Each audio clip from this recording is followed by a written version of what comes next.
বন্ধুরা, আপনি যদি নতুন ইউটিউবার হয়ে থাকেন তাহলে অবশ্যই প্রথম ভিডিও আপলোড করার সময় আপনার মনে একটা প্রশ্ন জাগবে। সেটা হলো আপনি কিভাবে আপনার ভিডিওর ভিউজটাকে বাড়াবেন বা আপনার ভিডিওটাকে ইউটিউব প্ল্যাটফর্মে ভাইরাল করে তুলবেন। তো এই চিন্তার বশবর্তী হয়ে আপনি হয়তো আপনার ভিডিওটাকে ফেসবুক, হোয়াটসঅ্যাপ তথা সকল সোশ্যাল মিডিয়ার প্ল্যাটফর্মে আপনি বারংবার শেয়ার করছেন। কিন্তু কখনো কি ভেবেছেন এই শেয়ার করাটা আপনার চ্যানেলে কতটা ক্ষতিকর প্রভাব ফেলতে পারে? না, আপনি হয়তো কখনো ভেবে দেখেননি।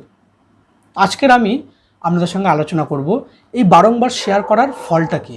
যেমন ধরুন, আপনি আপনার ভিডিওটা আপনার ফেসবুক পেজে শেয়ার করলেন এবং আপনার ফেসবুকে আপনার 100 জন বন্ধু রয়েছে। কিন্তু বন্ধুরা, আপনার ফেসবুকে যে ওই 100 জন বন্ধু রয়েছে সবাই কিন্তু আপনার ভিডিওটাকে দেখবে না। কারণ আপনি যে কন্টেন্টের উপর ভিডিওটা তৈরি করেছেন সেই কন্টেন্টটা সবার পছন্দ নাও হতে পারে।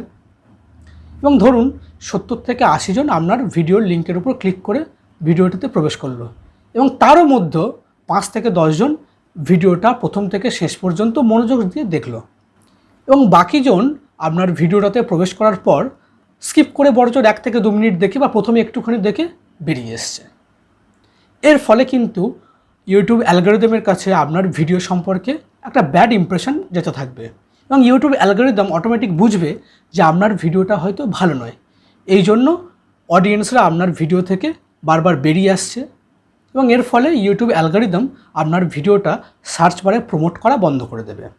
এবং আপনি যদি বারংবারই এইরকমভাবে ভিডিওগুলো শেয়ার করতে থাকেন এবং আপনার ভিডিওগুলো যদি অ্যাক্টিভ অডিয়েন্সকে হারিয়ে ফেলে তথা ভিউজ যদি কমে আসে বা বারবার যদি আপনার ভিডিওর মধ্যে স্কিপ করা হয়, তো ইউটিউব অ্যালগরিদম আপনার ভিডিও তথা আপনার চ্যানেলটিকে প্রমোট করা বন্ধ করে দেবে এবং এক সময় সেটা একদম ডাউন করে দেবে এবং এর ফলে আপনার চ্যানেলটা ইউটিউব প্ল্যাটফর্মে কিন্তু আর গ্রো করবে না।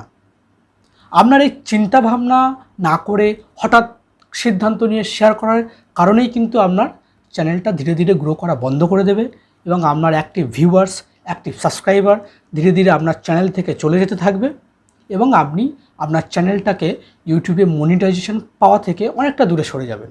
তো বন্ধুরা, এখন হয়তো আপনাদের মনে হচ্ছে যে তাহলে কি আমি আমার ভিডিওটা শেয়ার করতে পারবো না, বা যদি শেয়ার করতে পারি তা সেটা কী পদ্ধতি বা কীভাবে করব। তো সেটা এক্ষুনি আমি আপনাদের সঙ্গে শেয়ার করতে চলেছি।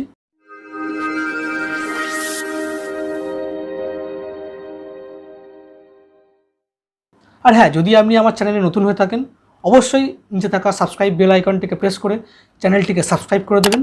তো এখন আমি আপনাদের ভিডিও শেয়ার সম্পর্কিত কিছু টিপস আপনাদের সঙ্গে আলোচনা করছি। যদি আপনার ভিডিওটাকে আপনি শেয়ার করতে চান তো আপনার প্রথম এবং প্রধান কর্তব্য হলো আপনাকে অডিয়েন্স টার্গেট করে শেয়ার করতে হবে। তো আপনি কোন অডিয়েন্সকে টার্গেট করবেন?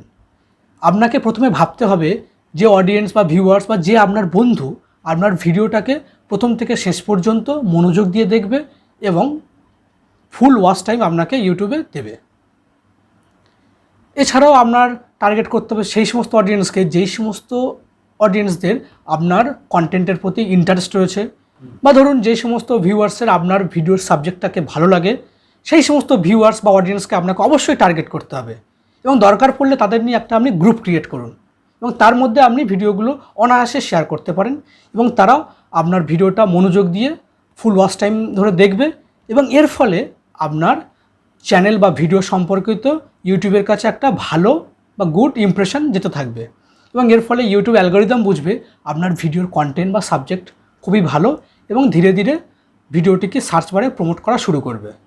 এর ফলে আপনার চ্যানেলে অ্যাক্টিভ অডিয়েন্স বা অ্যাক্টিভ ভিউয়ার্স ধীরে ধীরে বাড়তে থাকবে এবং এর মাধ্যমে আপনার ছোট চ্যানেলটিকে ধীরে ধীরে আপনি বড় চ্যানেলে নিয়ে যাওয়ার সুযোগ পাবেন। তো বন্ধুরা, আজকের এখানেই শেষ করছি। ভিডিওটা যদি ভালো লেগে থাকে অবশ্যই একটা লাইক দেবেন। আর ভিডিওটা কেমন লাগলো আর যদি আপনার মনে কোনো প্রশ্ন থেকে থাকে তো অবশ্যই করে আমাদের কমেন্ট বক্সে কমেন্ট করে জানাবেন। আমরা সঠিক উত্তর দেওয়ার চেষ্টা করব।